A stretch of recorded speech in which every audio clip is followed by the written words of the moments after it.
नमस्कार दोस्तों, मेरा नाम राहुल। तो दोस्तों आप सबके लिए ये वीडियो बहुत ज़्यादा इंपॉर्टेंट होने वाली है अगर आपका आरसेट का इस बार का एग्जाम है। जी हाँ दोस्तों, क्योंकि आज की इस वीडियो के अंदर बात करने वाले हैं आरसेट के top 35 plus most important question जो कि आपके आरसेट के इस बार के एग्जाम के अंदर पूछा जा सकता है। तो फटाफट से वीडियो को स्टार्ट करते हैं। मैं आपको ज़्यादा बर्बाद नहीं करता हूँ। सबसे पहला जो क्वेश्चन है वो आपको अपने इसी में दिख रहा होगा कि व्यू मेन्यू में स्प्लिट ऑप्शन का क्या कार्य होता है। तो दोस्तों मैं आपको बता दूँ, स्प्लिट ऑप्शन क्या होता है कि आपने अगर कभी वीडियो एडिट किया होगा या फिर अगर आपने कभी भी कोई काम किया होगा अगर एडिटिंग से संबंधित, तो दोस्तों आपने देखा होगा कि अगर स्प्लिट वाला जहाँ पे ऑप्शन मिलता है तो वो एक जो चीज़ होती है, यानी कि एक जो टाइमलाइन होती है उसको दो भागों में बांट देते हैं। तो दोस्तों स्प्लिट का काम ये होता है, यानी कि किसी भी चीज़ को दो भागों में काटना, वो क्या कहलाता है, स्प्लिट कहलाता है। यानी कि एक नई विंडो खोलना या फिर सभी विंडो को अरेंज करना या विंडो ये बंद करना या एक विंडो को दो भागों में बांटना। तो दोस्तों ऑप्शन जो डी दिया वो करेक्ट आंसर है, यानी कि किसी भी एक विंडो को, किसी भी एक टाइमलाइन को दो भागों में बांटना क्या कहलाता है, आपका स्प्लिट कहलाता है। यानी कि स्प्लिट का ऑप्शन क्या काम आता है, किसी भी एक विंडो को दो भागों में बांटने का काम आता है। आई होप आपको क्लियर हुआ होगा। ठीक है, अगला जो क्वेश्चन दिया है वो आपको अपने इसमें दिख रहा होगा कि एमएस वर्ड 2010 में डिफॉल्ट व्यू क्या होता है। तो दोस्तों मैं आपको बता दूं, डिफॉल्ट व्यू क्या होता है, आपका यहाँ पर एक प्रिंट लेआउट होता है। यानी कि एक प्रिंट आउट का जो आपका क्या होता है, एक फंक्शन होता है। यानी कि प्रिंट आउट का जो पन्ना होता है वो आपका यहाँ पर क्या होता है, डिफॉल्ट व्यू होता है। यानी कि ऑप्शन जो ए दिया वो करेक्ट आंसर है। ठीक है, यानी कि ऑप्शन जो ए था वो करेक्ट आंसर था। आई होप आपको हमने ऑप्शन ए दिया होगा। ठीक है, अगला जो क्वेश्चन दिया है वो आपको अपने इसी में दिख रहा हो कि एडर क्षेत्र दस्तावेज के किस मार्जिन में होता है। तो दोस्तों मैं आपको बता दूं, एडर क्या होता है कि अगर आपने कभी देखा होगा कि आपकी जो कॉपी वगैरह होती है उसके ऊपर यहाँ पर पेज नंबर वगैरह लिखे होते हैं, ऊपर डेट वगैरह का जो कॉलम होता है वो सारे यहाँ पे लिखे होते हैं। तो दोस्तों वो जो आपका टाइटल लिखा होता है, यानी कि किसी भी चीज़ की, किसी भी पेज के यहाँ पर सबसे टॉप पे जो लिखा जाता है वो आपका क्या कहलाता है, हेडर कहलाता है। दोस्तों आप जो है, अगर आपने कभी देखा होगा कि बुक के नीचे जो होता है वो आपके यहाँ पर क्या होता है, पेज नंबर वगैरह लिखे हुए होते हैं। तो दोस्तों वो आपके जो पेज नंबर वगैरह लिखे हुए होते हैं वो आपके क्या कहलाता है, यहाँ पर आपका फुटर कहलाता है। ठीक है, ध्यान रखना, फुटर जो होता है वो नीचे होता है, हेडर जो होता है वो आपके टॉप पे होता है। कैसे याद रखोगे, हेड जो होता है वो हमारे सिर जो होता है वो सबसे ऊपर होता है, फुटर यानी कि फुट यानी कि पैर, यानी कि पैर जो होता है वो क्या होता है, सबसे नीचे होता है। यानी कि ऑप्शन जो ए दिया वो करेक्ट आंसर है, यानी कि टॉप जो होगा इसका करेक्ट आंसर होगा। आई होप आपको क्लियर हुआ होगा। ठीक है, अगला जो क्वेश्चन दिया है वो आपको अपने इसमें दिख रहा होगा कि एमएस एक्सेल में इफ एरर क्या होता है। इनके अगर आपने कोई फॉर्मूला लगाया उसके बाद में अगर आपके वहाँ पर इफ एरर शो कर रहा है, तो दोस्तों इसका मतलब ये है कि आपने वहाँ पर लॉजिकली उस फंक्शन के अंदर क्या करी है, मिस्टेक की है। ठीक है, इनके ऑप्शन जो बी दिया वो करेक्ट आंसर है। जिन्होंने भी ऑप्शन बी बताया था उन सबका करेक्ट है। ठीक है, अगला जो क्वेश्चन दिया है वो आपको अपने इसमें दिख रहा होगा कि एक्सेल में पाइवोट टेबल किस यूज में ली जाती है। तो दोस्तों मैं आपको बता दूं, पाइवोट टेबल का अगर आपने कभी एक्सेल के अंदर यूज लिया होगा, यानी कि अगर आपने कभी एक्सेल चलाया होगा, तो दोस्तों आपको पता होगा कि वहाँ पर डाटा को संक्षिप्त करने के लिए, यानी कि डाटा को शॉर्ट में लिखने के लिए, उसके बाद में उसके अंदर पूरा अपडेट हो जाए, इसके लिए क्या करते हैं, पाइवट टेबल का इस्तेमाल करते हैं। यानी कि ऑप्शन जो ए दिया वो करेक्ट आंसर है। डाटा को सपोर्ट करने के लिए नहीं करते, डाटा को देखने के लिए भी नहीं करते, डाटा को देखने के लिए तो हम आंखों का इस्तेमाल करते हैं। एक्सेल के अंदर पूरा जो डाटा होता है वो हमारी आंखों के सामने होता है, उसको देखने के लिए आंखों का इस्तेमाल करते हैं। उसके अंदर कोई भी फंक्शन हम जो है यहाँ पर यूज नहीं लेते, यानी कि ऑप्शन जो ए दिया वो करेक्ट आंसर है। ठीक है, बढ़ते आपको नेक्स्ट क्वेश्चन तरफ। अगला जो क्वेश्चन दिया है वो आपको अपने इसमें दिख रहा होगा कि ग्राफिक प्रेजेंटेशन प्रोग्राम में प्रत्येक प्रेजेंटेशन किस में विभाजित होता है। तो दोस्तों मैं आपको बता दूं, ग्राफिक प्रेजेंटेशन जो प्रोग्राम होता है, यानी कि जो प्रेजेंटेशन जो होती है वो किस में विभाग होती है, इसमें ऐसे पूछ रहा है। तो दोस्तों मैं आपको बता दूं, प्रेजेंटेशन जैसे कि आपको पता होगा एक स्लाइड्स के अंदर डिवाइड होती है, यानी कि ऑप्शन जो ए दिया है वो करेक्ट आंसर। चार्ट्स के अंदर कोई डिवाइड नहीं होता, टेबल जो होती है वो इसके अंदर भी कोई डिवाइड नहीं होता, पिक्चर के अंदर भी कोई डिवाइड नहीं होता, यानी कि ऑप्शन जो ए दिया है वो करेक्ट आंसर है। ठीक है, आई होप आपको क्लियर हुआ होगा। इन दोस्तों बहुत सारे भाई बहनों का इसका आंसर पता भी होगा। ठीक है, अगला जो क्वेश्चन दिया है वो आपको अपनी स्क्रीन दिख रहा होगा कि पावर पॉइंट के प्रस्तुतिकरण यानी कि प्रेजेंटेशन में डुप्लीकेट स्लाइड लेने की शॉर्टकट की कुंजी क्या होती है। इनकी शॉर्टकट क्या होती है, अगर आप किसी भी स्लाइड का डुप्लीकेट लेना चाहते हो, तो दोस्तों मैं आपको बता दूं, यहाँ पर डुप्लीकेट के लिए आपको यहाँ पर कंट्रोल+D दबाना पड़ेगा, यानी कि ऑप्शन जो बी दिया वो करेक्ट आंसर है। ठीक है, बढ़ते आपको नेक्स्ट क्वेश्चन तरफ। अगला जो क्वेश्चन दिया है वो आपको अपनी स्क्रीन दिख रहा होगा कि एमएस पावर पॉइंट 2010 में फाइल का डिफॉल्ट एक्सटेंशन क्या होता है। तो दोस्तों मैं आपको बता दूं, अगर आप किसी भी फाइल का डिफॉल्ट एक्सटेंशन के बारे में बात करें, 2010 आपके यहाँ पर सामने आ जाए, 2007 आ जाए, तो दोस्तों जिसके भी पीछे यहाँ पर एक्स लिखा आता है, यानी कि जो जो भी आपके एमएस ऑफिस का यहाँ पर सॉफ्टवेयर है, अगर 2007 के अंदर पूछ रहा है, 2010 के अंदर पूछ रहा है, उसका जो फाइल का एक्सटेंशन है उसके एंड में क्या लिखा आता है, एक्स लिखा आता है। आप यहाँ पर ध्यान रखना, 2007 और 2010 के अंदर। बात करें 2003 के अंदर आपका यहाँ पर एक्स नहीं लिखा आता। बात करें पीपीटी की यानी कि प्रेजेंटेशन की, तो दोस्तों प्रेजेंटेशन यानी कि पावर पॉइंट का जो एक्सटेंशन होता है वो आपका पीपीटी होता है। उसके बाद में यहाँ पर 2010 की बात हो रही है, तो दोस्तों आपको यहाँ पर एक्स लिखा आएगा, यानी कि ऑप्शन जो बी दिया है वो करेक्ट आंसर है। डॉट पीपीटी एक्स जो होगा इसका करेक्ट आंसर होगा। ठीक है, बढ़ते हैं आपको नेक्स्ट क्वेश्चन तरफ। अगला जो क्वेश्चन है ना वो आपको अपने इसमें दिख रहा होगा कि फाइल फोल्डर को स्थायी रूप से मिटाने के लिए शॉर्टकट कुंजी क्या होती है। तो दोस्तों मैं आपको बता दूं, किसी भी फाइल को अगर आप परमानेंट डिलीट करना चाहते हो, अगर आप चाहते हो कि वो फाइल रिसाइकल बिन में ना जाए, सीधे परमानेंट ही हमारे कंप्यूटर यानी कि हमारे सिस्टम से क्या हो जाए, डिलीट हो जाए, तो दोस्तों आपको यहाँ पर शिफ्ट प्लस प्रेस डिलीट दबाना पड़ेगा, यानी कि ऑप्शन जो सी दिया वो करेक्ट आंसर है। ठीक है, बढ़ते हैं आपको नेक्स्ट क्वेश्चन तरफ। अगला जो क्वेश्चन है वो आपको अपने इसमें दिख रहा होगा कि डीएनएस का फुल फॉर्म क्या होता है। तो दोस्तों मैं आपको बता दूं डीएनएस जो है वो आपके क्या होता है। तो दोस्तों डीएनएस की फुल फॉर्म होती है डोमेन नेम सिस्टम। आपसे ये पूछा जा सकता है, बहुत ज्यादा इंपॉर्टेंट है, आप इसको मार्क लगा लेना कि फुल फॉर्म की जो आपके यहाँ पर क्वेश्चन आएंगे उसके अंदर से एक जो क्वेश्चन है वो आपका ये वाला बनने वाला है, इस बात की गारंटी है। डीएनएस की फुल फॉर्म होती है डोमेन नेम सिस्टम है। इनकी बात करें ऑप्शन की तो दोस्तों ऑप्शन जो ए दिया है वो करेक्ट आंसर है। ठीक है, एंड दोस्तों आप बढ़ते हैं अपने नेक्स्ट क्वेश्चन तरफ। मेलवेयर का वह प्रकार जो हमलावर द्वारा आपके कंप्यूटर में जासूसी करने के लिए भेजा जाता है। तो दोस्तों मैं आपको बता दूं इस क्वेश्चन के अंदर आपसे पूछ रहा है कि कोई हमलावर ऐसा है, कोई अटैकर ऐसा है, कोई हैकर ऐसा है जो आपके कंप्यूटर के अंदर आपका जो पर्सनल डेटा है उसको अगर आपको वहाँ पर जासूसी करने के लिए भेजा जाता है तो दोस्तों वो आपका क्या कहलाता है, स्पाईवेयर कहलाता है। यानी कि स्पाईवेयर क्या होता है, जासूसी करने वाला जो आदमी होता है उसको स्पाईवेयर कहलाता है। ठीक है, ध्यान रखना स्पाईवेयर जो होगा इसका करेक्ट आंसर होगा। तो दोस्तों बढ़ते हैं आपके अगले क्वेश्चन की तरफ। अगला जो क्वेश्चन है वो आपको अपने इसमें दिख रहा होगा कि साइबर खतरे का वह प्रकार जिसमें आपको चाहे गए वेबसाइट से दूसरी वेबसाइट पर ले जाया जाता है। यानी कि इस क्वेश्चन के अंदर आपसे बोल रहा है कि अगर आपने कोई वेबसाइट खोली, जैसे अगर आपने यहाँ पर सरकारी रिजल्ट की ऑफिशियल वेबसाइट खोली है, दोस्तों अगर आप यहाँ पर सरकारी रिजल्ट की ऑफिशियल वेबसाइट पर क्लिक कर रहे हो लेकिन अगर वहाँ पर सरकारी रिजल्ट की ऑफिशियल वेबसाइट ना खुलकर अगर कोई सी और वेबसाइट खुल रही है, चाहे और कोई भी यहाँ पर वेबसाइट खुले अगर वो वहाँ पर खुल रही है, तो दोस्तों उसके वहाँ पर समझ लेना उसके जो डीएनएस है यानी कि डोमेन नेम सिस्टम जो है उसके अंदर पॉइजनिंग हो रखी है, यानी कि उसके अंदर जहर हो रखा है, यानी कि उसके अंदर क्या हो रखा है, यहाँ पर हैक हो रखी है, यानी कि वो वेबसाइट जो है वो वहाँ पर हैक कर ली गई है, यानी कि डीएनएस पॉइजनिंग उसके अंदर हो रखी है। यानी कि ऑप्शन जो डी दिया वो करेक्ट आंसर होगा इसका अंदर। ठीक है, ध्यान रखना यहाँ पर ऑप्शन जो डी होगा वो इसका करेक्ट आंसर होगा। बहुत सारे बच्चे ऐसे होंगे जो शुरू से यहाँ पर देख रहे हैं दोस्तों, वो उनको ऐसा लग रहा है कि केवल यही वाला जो आंसर है वही करेक्ट है। तो दोस्तों मैं आपको बता दूं यहाँ पर जो है बहुत सारी जगह टाइपिंग मिस्टेक भी है, तो आप इन पर ध्यान ना देकर जो मैं आपको आंसर बता रहा हूँ उन पर ध्यान दें तो आपको बहुत ज्यादा फायदा होगा इससे। ठीक है, यानी कि ऑप्शन जो डी दिया वो करेक्ट आंसर है। अगला जो क्वेश्चन है वो आपको अपने इसमें दिख रहा होगा कि कंप्यूटर कोड के साथ छेड़छाड़ी करने पर कौन सी धारा लगाई जाती है। ये जो क्वेश्चन है आप सबके लिए, ये रामबाण जो क्वेश्चन है वो आपके लिए यहाँ पर साबित होने वाला है। दोस्तों मैं आपकी गारंटी देता हूँ कि इस बार का जो क्वेश्चन है, इस बार का जो एग्जाम है उसके अंदर आपके ये वाला जो क्वेश्चन है वो आपको यहाँ पर आएगा। इसके अंदर आप यहाँ पर स्टार लगा सकते हो। दोस्तों मैं आपको बता दूं यहाँ पर कंप्यूटर कोड के साथ छेड़छाड़ी करने पर जो धारा लगती है वो आपकी धारा लगती है यहाँ पर धारा 65 जो लगती है वो आपके यहाँ पर धारा 65 लगती है अगर आपने कंप्यूटर शॉर्ट्स के जो कोड है उसके अंदर छेड़छाड़ की है। दोस्तों इसके साथ में मैं आपको एक और इंपॉर्टेंट धारा बता देता हूँ जो आपसे यहाँ पर पूछी जा सकती है, वो आपके यहाँ पर धारा 43 यानी कि सेक्शन 43 जो लगता है वो आपको यहाँ पर अगर आप कोई भी अश्लील सामग्री का प्रकाशन करते हो, यानी कि अगर आप कोई भी अश्लील जो पोस्ट है अगर किसी भी सोशल मीडिया प्लेटफॉर्म पर पब्लिश करते हो तो दोस्तों आप यहाँ पर धारा 43 यानी कि सेक्शन 43 के तहत आपको यहाँ पर अरेस्ट किया जा सकता है, यानी कि आपको मुकदमा दर्ज किया जा सकता है। ठीक है, यहाँ पर ध्यान रखना है। यानी कि बात करें यहाँ पर ऑप्शन की तो दोस्तों ऑप्शन जो ए दिया है यानी कि सेक्शन 65 जो होगा इसका करेक्ट आंसर होगा। आगे में पढ़ने की जरूरत ही नहीं थी, ऑप्शन जो ए था वो करेक्ट आंसर था। अगला जो क्वेश्चन दिया है वो आप सबके लिए और भी ज्यादा इंपॉर्टेंट है। इसके अंदर आपसे पूछ रहा है कि साइबर अपराध के तहत धारा 406 कब लगाई जाती है। तो दोस्तों मैं आपको बता दूं साइबर अपराध के तहत धारा 406 जो लगती है वो आपके यहाँ पर विश्वासघात का अपराध लगता है। यानी कि अगर आपने कोई भी आपने बहुत सारे वेबसाइट देखे होंगे,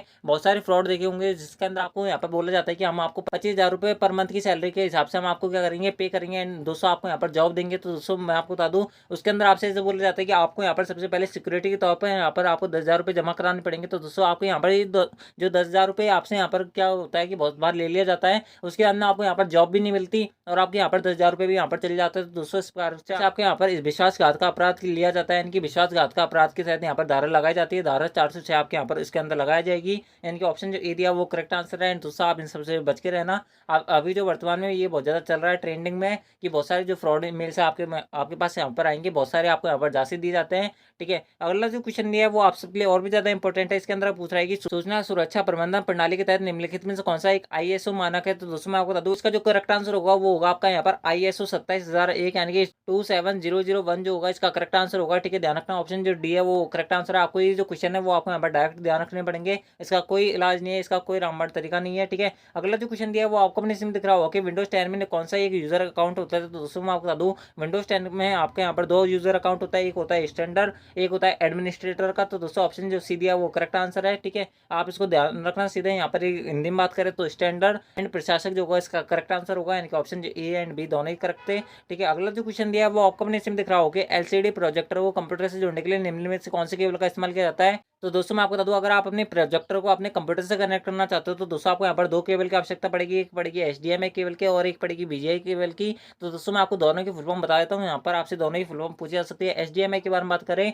तो दोस्तों एचडीएमआई केबल की फुल फॉर्म होती है high definition multimedia interface. And दोस्तों बात करें वीजे केबल की तो दोस्तों वीजे केबल के अंदर बात करें तो वीजे के केबल की फुल फॉर्म होती है वीडियो ग्राफिक्स एरे। ठीक है। ध्यान रखना वीडियो ग्राफिक्स एरे जो होती है वो आपकी वीजी की फुल फॉर्म होती है, एचडीएमआई की फुल फॉर्म होती है, हाई डेफिनेशन मल्टीमीडिया इंटरफेस। आपसे ये पूछा जाता है कि एचडीएमआई केबल के अंदर यहाँ पर कितने पिन होते हैं, तो दोस्तों मैं आपको बता दूं यहाँ पर आपके 15 पिन किसमें होते हैं, एचडीएमआई केबल के अंदर होता है, ठीक है। यानी कि ऑप्शन जो ए दिया है। ऑप्शन जो बात करें इस क्वेश्चन की, तो दोस्तों ऑप्शन जो सी दिया है वो करेक्ट आंसर है, ए एंड बी दोनों ही जो होगा उसका करेक्ट आंसर होगा, ठीक है। बढ़ता आपका अगला जो क्वेश्चन है वो आपको अपने इसमें दिख रहा हो कि सीडी या डीवीडी में डाटा बनने की प्रक्रिया क्या कहते हैं, तो दोस्तों मैं आपको बता दूं सीडी और डीवीडी में डाटा बनने की जो प्रक्रिया होती है वो आपकी क्या कहलाती है, बर्निंग कहलाती है, ठीक है। आपको सीधा यहाँ पर ध्यान रखनी है, बर्निंग जो होगा इसका करेक्ट आंसर होगा, ठीक है। बात करें यहाँ पर ऑप्शन की, तो दोस्तों सबसे पहला ऑप्शन दिया है वो आपको दिया है बूटिंग। तो बूटिंग क्या होती है, आपकी कंप्यूटर स्टार्ट होने की जो प्रक्रिया होती है वो आपकी बूटिंग कहलाती है। डाउनलोडिंग आप क्रोम वगैरह से कुछ भी डाउनलोड करते हो तो दोस्तों जो वो प्रोसेस हो रही होती है वो आपकी क्या कहलाती है, डाउनलोडिंग कहलाती है। एंड दोस्तों अपलोडिंग आपको पता होगा, अगर कोई भी आप सोशल मीडिया प्लेटफॉर्म पर अपनी जो फोटो वगैरह अपलोड करते हो। एंड दोस्तों बर्निंग जो होती है मैंने आपको बता दिया है, ठीक है। यानी कि ऑप्शन जो डी था वो करेक्ट आंसर था। अगला जो क्वेश्चन दिया है वो आपको अपने इसमें दिख रहा होगा कि नेटवर्क में डेटा ट्रांसफर की गति को मापा जाता है, तो दोस्तों मैं आपको बता दूं वो आपके यहाँ पर बीपीएस यानी कि बाइट पर सेकंड के अंदर नापा जाता है। आपने देखा होगा कि आपके यहाँ पर बहुत सारे जो मोबाइल होते हैं उनके अंदर आपने यहाँ पर ऊपर देखा होगा कि आपकी जो नेट की स्पीड होती है वो वहाँ पर ऊपर शो हो रहा होता है, केबीपीएस में अंदर कभी स्पीड आती है, कभी आपकी जीबीपीएस के अंदर आती है, कभी एमबीपीएस में आती है, तो दोस्तों कभी जीबीपीएस के अंदर भी आती है। अगर आपने नहीं देखी है तो दोस्तों आप जो है बहुत सारी जो सोशल मीडिया प्लेटफॉर्म जैसे यूट्यूब वगैरह पे देख लेना, 5G जो है वो लॉन्च हो चुका है, उसके अंदर जो है ये सारी जो स्पीड है वो अभी वर्तमान में आ रही है, ठीक है। बात करें केबीपीएस की फुल फॉर्म आपसे पूछी जा सकती है, केबीपीएस की फुल फॉर्म होती है किलोबाइट पर सेकंड, जीबीपीएस की होती है गीगाबाइट पर सेकंड, एमबीपीएस की होती है मेगाबाइट पर सेकंड, ठीक है। आपको यहाँ पर सब चीज ध्यान रखनी है, यानी कि ऑप्शन जो सी दिया वो करेक्ट आंसर है। जितना मैं आपको नॉलेज दे रहा हूँ, जितनी मैं इन्फॉर्मेशन दे रहा हूँ वो आप सबके लिए पर्याप्त है। दोस्तों अगर आप इतने भी वहाँ पर पढ़ लोगे, यानी कि अगर मैं आपको जितनी इन्फॉर्मेशन दे रहा हूँ अगर आप वहाँ पर 50% भी अगर उसका कर जाओगे तो दोस्तों मैं आपकी गारंटी देता हूँ कि आपकी 80 से नीचे तो उससे में नहीं बनेगी पेपर में, इस बात की मेरी गारंटी है। दोस्तों अगर आप यहाँ पर पूरा ध्यान रखोगे एंड दोस्तों अगर आप यहाँ पर रेगुलर क्लास लोगे तो दोस्तों इस बात की मेरी गारंटी है कि 90 से नीचे नहीं बनेगी, आप सबके यहाँ पर 90 से ऊपर बनेगी, इस बात की मेरी डैम श्योर गारंटी है, ठीक है। एंड दोस्तों अगर आपको वीडियो पसंद आ रही है तो वीडियो को लाइक कर देना एंड चैनल को सब्सक्राइब जरूर कर लेना, क्योंकि आपको आरसीआईटी से रिलेटेड इससे बेहतर कंटेंट और कहीं यूट्यूब में प्रोवाइड नहीं करवाया गया है। एंड दोस्तों इस बात की भी मेरी गारंटी है कि आपको इससे बेहतर कंटेंट और कहीं देखने को मिल जाए तो दोस्तों में ना बदल लेना आप, ठीक है। आपके जो सारे क्वेश्चन है विदाउट ऑप्शन चेंज आपको वहाँ पर अपने पेपर के अंदर देखने को मिलेंगे, तो इसलिए वीडियो को लाइक कर देना, चैनल को सब्सक्राइब कर लेना। आरसीआईटी से रिलेटेड इससे बेहतर और कहीं कंटेंट आपको देखने को नहीं मिलेगा, ठीक है। अगला जो क्वेश्चन है वो आपको अपने इसमें दिख रहा होगा, खालिस्तान एक विशेष प्रकार की सुरक्षा प्रणाली है जो बाहरी खतरे के खिलाफ किसी संगठन के नेटवर्क की सुरक्षा के लिए डिजाइन की गई है, तो दोस्तों मैं आपको बता दूं इसका जो करेक्ट आंसर होगा वो होगा आपका यहाँ पर फायरवॉल। फायरवॉल जो होता है वो आपका रियल टाइम ऑफेंडर होता है, ठीक है। यानी कि ऑप्शन जो सी दिया वो करेक्ट आंसर। अगला जो क्वेश्चन है वो आपको अपने इसमें दिख रहा होगा, अगर आप कोई कंप्यूटर चालू है दोस्तों कंप्यूटर सिस्टम रीसेट पर प्रतिक्रिया नहीं देता है तो दोस्तों आमतौर पर क्या कहलाता है, यानी कि अगर आप कंप्यूटर के अंदर मूवमेंट कर रहे हो, कोई की दबा रहे हो लेकिन दोस्तों वो मूवमेंट नहीं कर रहा है, उसके अंदर कोई प्रोसेस नहीं होता, कोई एक्टिविटी नहीं हो रही, तो दोस्तों इसका मतलब है कि आपका कंप्यूटर हैंग हो चुका है, यानी कि ऑप्शन जो ए दिया वो करेक्ट आंसर है। अगला जो क्वेश्चन है वो आपको अपने इसमें दिख रहा होगा फ्लो चार्ट क्या होता है, तो दोस्तों आपको पता होगा फ्लो चार्ट अगर आपने देखा होगा कॉपी के अंदर कि आपका जो संज्ञा सर्वनाम अगर आपने कभी पढ़े होंगे तो दोस्तों उसके अंदर आपका इस प्रकार का जो चार्ट होता है एरो वाला वो आपको क्या कहलाता है, फ्लो चार्ट कहलाता है। इसके अंदर आपको सारी चीजें समझ में आती है, यानी कि ये एक नियोजन टूल होता है जो प्रक्रिया एल्गोरिथम का प्रतिनिधित्व करता है, यानी कि ऑप्शन जो ए दिया वो करेक्ट आंसर है, ठीक है। अगला जो क्वेश्चन है वो आपको अपने इसमें दिख रहा होगा कि एमएस एक्सेल 2010 में यदि किसी सेल की सामग्री बढ़ी है और सेल में हम सभी सामग्री को एक ही सेल में दिखाई देने के लिए किसका इस्तेमाल करेंगे, यानी कि अगर आपने एक्सेल के अगर आपके पास कोई शीट है एंड दोस्तों इस शीट के अंदर इस सेल के अंदर अगर आपके पास बहुत बड़ी सामग्री अगर आप इसको एक ही सेल के अंदर क्या करना चाहते हो देखना चाहते हो तो दोस्तों आपको यहाँ पर रैप टेक्स्ट का इस्तेमाल करना पड़ेगा, ठीक है। ध्यान रखना रैप टेक्स्ट का आपको करना पड़ेगा, इस्तेमाल करना पड़ेगा। बात करें यहाँ पर ऑप्शन की तो दोस्तों ऑप्शन जो डी पढ़ोगे तो दोस्तों इसका जो करेक्ट आंसर होगा वो आपका यहाँ पर ऑप्शन डी होगा। अगला जो क्वेश्चन दिया है वो आपको अपने इसमें दिख रहा होगा कि सूचना सुरक्षा के प्रमाणीकरण के लिए सबसे उपयुक्त विकल्प है, तो दोस्तों मैं आपको बता दूं अगर आपको यहाँ पर सूचना सुरक्षा के प्रमाणीकरण के बारे में बात करें तो दोस्तों यहाँ पर सबसे पहला ऑप्शन दिया है वो आपको अपने इसमें दिख रहा होगा कि सूचना केवल उन्हीं लोगों के पास उपलब्ध होनी चाहिए जिनके पास उसका अधिकार है, तो दोस्तों इसका जो होगा ये ऑप्शन जो ए है वो इसका करेक्ट आंसर है। अगर आपके पास अपनी जो इन्फॉर्मेशन है अगर आपके पास ही उसका एक्सेस रहेगा तो ज़्यादा बेटर रहेगा किसी और को देने के बजाय, यानी कि ऑप्शन जो ए दिया वो इसका करेक्ट आंसर है, ठीक है। बढ़ते हैं नेक्स्ट क्वेश्चन। अगला जो क्वेश्चन है वो आपको अपने इसमें दिख रहा होगा कि एमएस एक्सेल खालिस्तान का एक उदाहरण है, तो दोस्तों यहाँ पर सबसे पहला ऑप्शन दिया है वो आपको दिया है वर्ड प्रोसेसिंग का होता है, उसके अंदर आपको बिग डेटा सिस्टम का होता है, उसके अंदर दिया आपको डाटाबेस मैनेजमेंट सिस्टम का दिया है, उसके अंदर आपको बोथ ए एंड बी, तो दोस्तों मैं आपको बता दूं यहाँ पर वर्ड प्रोसेसिंग का किसी भी प्रकार से आपका एमएस एक्सेल पार्ट नहीं होता है, यानी कि एमएस एक्सेल का किसी प्रकार से वर्ड प्रोसेसिंग का यहाँ पर काम नहीं होता। वर्ड प्रोसेसिंग का किसका काम होता है, यहाँ पर आपका एमएस वर्ड का होता है। बात करें यहाँ पर ऑप्शन की तो दोस्तों ऑप्शन जो सी दिया वो करेक्ट आंसर है, डाटाबेस मैनेजमेंट सिस्टम जो होगा वो उसका करेक्ट आंसर होगा। अगला जो क्वेश्चन है वो आपको अपने इसमें दिख रहा होगा कि एमएस एक्सेल 2010 में डिफॉल्ट डेटा का प्रकार होता है, तो दोस्तों मैं आपको बता दूं एमएस एक्सेल 2010 के अंदर डिफॉल्ट डेटा जो होता है वो आपका यहाँ पर टेक्स्ट होता है, यानी कि ऑप्शन जो ए दिया वो करेक्ट आंसर है। बढ़ते हैं अगले क्वेश्चन की तरफ। अगला जो क्वेश्चन है वो आपका अपने इसमें दिख रहा होगा कि एमएस एक्सेल 2010 में निम्न में से किस चार्ट में केवल एक ही चार्ट श्रृंखला होती है और सभी मान जो होते हैं वो सकारात्मक होने चाहिए। आप सबके लिए ये जो क्वेश्चन है वो आप सबके यहाँ पर स्टार मार्क वाला क्वेश्चन है, क्योंकि आप सबके इस बार के एग्जाम के अंदर पूछा जाने वाला क्वेश्चन है। इसके अंदर आपसे बोल रहा है कि ऐसा कौन सा चार्ट है जिसके अंदर कभी भी नेगेटिव वैल्यू यानी कि नकारात्मक वैल्यू नहीं आती, ऋणात्मक वैल्यू नहीं आ सकती। तो दोस्तों वो जो चार्ट होता है वो आपका यहाँ पर क्या होता है, पाई चार्ट होता है। इनके ऑप्शन जो बात करें ऑप्शन की, तो दोस्तों ऑप्शन जो बी दिया है वो करेक्ट आंसर है, ठीक है। पाई चार्ट जो होगा वो उसका करेक्ट आंसर होगा, ठीक है। अगला जो क्वेश्चन है वो आपको अपनी सिम दिख रहा हो कि एमएस वर्ड 2010 में दस्तावेज को सेव करते समय कौन सा करेक्टर फाइल का नाम आदि सम्मिलित नहीं किया जा सकता है। यानी कि अगर आपने किसी फाइल को सेव करना है तो दोस्तों आप जो है उसके अंदर कौन सा जो वर्ड है, वो कौन सा जो करेक्टर है वहाँ पर नहीं लिख सकते। तो दोस्तों मैं आपको बता दूँ, यहाँ पर आप प्रश्न चिन्ह भी नहीं लिख सकते, उसके बाद में आप जो है यहाँ पर पूर्ण विराम लगा सकते हो, उसके बाद में अल्प विराम भी लगा सकते हो, उसके अंदर स्पेस बार भी लगा सकते हैं। यानी कि ऑप्शन जो ए दिया वो इसका करेक्ट आंसर है। प्रश्न मार्क चिन्ह यानी कि क्वेश्चन मार्क जो है उसके अंदर आप नहीं लगा सकते, ठीक है। ध्यान रखना आप सबके लिए बहुत ज्यादा इंपॉर्टेंट क्वेश्चन है। अगला जो क्वेश्चन है वो आपको अपने सिम दिख रहा होगा, बहुत बड़ा क्वेश्चन लग रहा है लेकिन बहुत ज्यादा सिंपल क्वेश्चन है। अगला जो क्वेश्चन है इसके अंदर आपसे पूछा जा रहा है कि एमएस एक्सेल 2010 में प्राथमिक कुंजी यानी कि प्राइमरी की का उपयोग किया जाता है। सबसे उपयुक्त विकल्प को आपको यहाँ पर चयन करना है। तो दोस्तों मैं आपको बता दूं, यहाँ पर सबसे पहला ऑप्शन दिया है वो आपको दिया है जानकारी पुनर्प्राप्ति को तेजी से बनाता है, क्योंकि प्राथमिक कुंजी स्वचालित रूप से अनुक्रमित होती है। उसके अंदर आपको यहाँ पर यह प्राथमिक कुंजी का उपयोग करके रिकॉर्ड स्वचालित रूप से चार्ट किए जा सकते हैं। उसके अंदर आपको यह तालिका यानी टेबल में डुप्लीकेट डेटा के प्रवेश यानी कि यह तालिका में डुप्लीकेट डेटा को प्रवेश से बचाता है। तो दोस्तों ये बिल्कुल तीनों ऑप्शन जो है वो करेक्ट है। प्राइमरी जो की है उसके तीन ही जो है वो मेनली कारण होता है, मेनली जो कार्य होता है वो आपके यही होता है। ऑप्शन जो डी दिया है वो करेक्ट आंसर है। बढ़ते आपके अगला जो क्वेश्चन है वो आपको अपनी सिम दिख रहा होगा कि विंडोज 10 में कौन सा इनबिल्ट ऑप्शन एक स्क्रीन को 4 विंडोज में स्थानांतरित करने के लिए अनुमति देता है। तो दोस्तों उसका जो करेक्ट आंसर होगा वो होगा आपका यहाँ पर स्नैप असिस्ट यानी कि ऑप्शन जो सी दिया वो करेक्ट आंसर है। आई डोंट नो आपको आप ये यहाँ पर लिखने की जरूरत नहीं है, क्योंकि आपको है अब ये पता चल गया है कि इसका आंसर जो होगा वो आपका यहाँ पर क्या होगा, वो होगा आपका यहाँ पर स्नैप असिस्ट यानी कि ऑप्शन जो सी दिया वो करेक्ट आंसर है। अगला जो क्वेश्चन है वो आपको अपने सिम दिख रहा होगा कि पावरपॉइंट दृश्य जो केवल पाठक और शीर्षक और बुलेट प्रदर्शित करता है। तो दोस्तों मैं आपको बता दूं, जो आपका पाठ शीर्षक और बुलेट वगैरह प्रदर्शित करता है वो आपका यहाँ पर क्या कहलाता है, आउटलाइन व्यू कहलाता है। यानी कि ऑप्शन जो सी दिया वो करेक्ट आंसर है, ठीक है। एंड दोस्तों अगर आपको वीडियो पसंद आ रही है तो वीडियो को लाइक जरूर कर देना, चैनल को सब्सक्राइब जरूर कर लेना, क्योंकि आपको आरसीआईटी से रिलेटेड इससे बेहतर और कोई कंटेंट नहीं मिलेगा, ठीक है। मैं आपसे बार बार इसलिए बोल रहा हूँ क्योंकि जो मैं आपको कंटेंट दे रहा हूँ ये बेस्ट एंड बेस्ट है, दूसरे इससे बेहतर आपको और कोई कंटेंट देखने नहीं मिलेगा। आपको जो अपने पेपर के अंदर क्वेश्चन विद ऑप्शन जो है विदाउट चेंज आपको वहाँ पर देखने को मिलेंगे, तब आप जो है इस चैनल का नाम याद रखोगे कि हमें जो पढ़ाया गया था वो बिल्कुल करेक्ट पढ़ाया गया था, बिल्कुल सही पढ़ाया गया था। अगला जो क्वेश्चन है वो आपको अपने इसमें दिख रहा होगा कि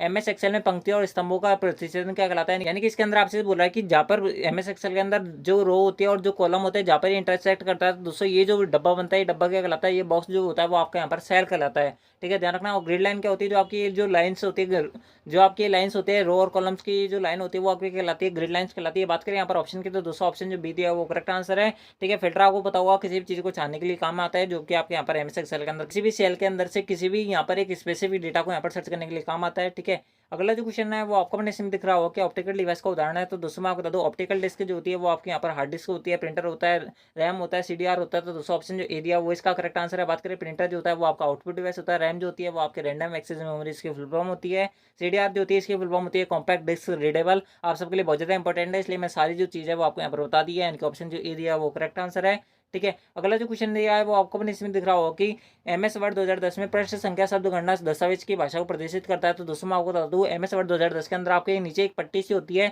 जिसके अंदर आपके यहाँ पर कितने पेज आपने भर दिए, कितने आपने वर्ड लिख दिए, कितने आपके यहाँ पर जूमिंग हो रखी है। तो दोस्तों वो सारे जो चीज शो करता है वो आपके यहाँ पर कौन शो करता है, वो आपके यहाँ पर स्टेटस बार शो करता है, ठीक है। यानी कि ऑप्शन जो बात करें तो दोस्तों ऑप्शन जो डी दिया है वो करेक्ट आंसर है, ठीक है। इससे पहले मैंने आपको एक क्वेश्चन बताया था जिसके अंदर मैंने आपको सीडी डीवीडी के बारे में बताया था। तो दोस्तों मैं आपको बता दूं, सीडी की जो यहाँ पर बनने की क्षमता होती है वो सब ज्यादा होती है। एंड दोस्तों बात करें डीवीडी की उसके बाद में होती है, एंड ब्लू रे डिस्क जो होती है उस यहाँ पर इसकी जो क्षमता होती है उसके बाद में सबसे ज्यादा होती है, ठीक है। ध्यान रखना। यानी कि सीडी के बाद में डीवीडी में सबसे ज्यादा हम स्पेस भर सकते हैं, उसके बाद में ब्लू रे डिस्क के अंदर हम जो है यहाँ पर स्पेस भर सकते हैं, ठीक है। बात करें यहाँ पर आज की इस क्लास के आज के इस वीडियो के अंदर सबसे लास्ट क्वेश्चन था। तो इस क्वेश्चन के अंदर आपसे पूछ रहा है कि खालिस्तान एमएस एक्सेल में फॉर्मूला शुरू होने के लिए सबसे पहले लगता है। तो दोस्तों मैं आपको बता दूं, अगर आप एमएस एक्सेल के अंदर कोई भी फॉर्मूला स्टार्ट करना चाहते हो तो दोस्तों आपको यहाँ पर बराबर का लोगो दबाना पड़ेगा, यानी कि आपको बराबर का इक्वल्स टू का क्या दबाना पड़ेगा, साइन दबाना पड़ेगा। यानी कि ऑप्शन जो सी दिया वो करेक्ट आंसर है। बहुत नॉर्मल सा क्वेश्चन था, आई होप आपको पता होगा। तो दोस्तों ये थे आपके आरसीईटी के top 35 plus most important question जो कि आपके आरसीईटी के इस बार के एग्जाम के अंदर पूछे जा सकते हैं।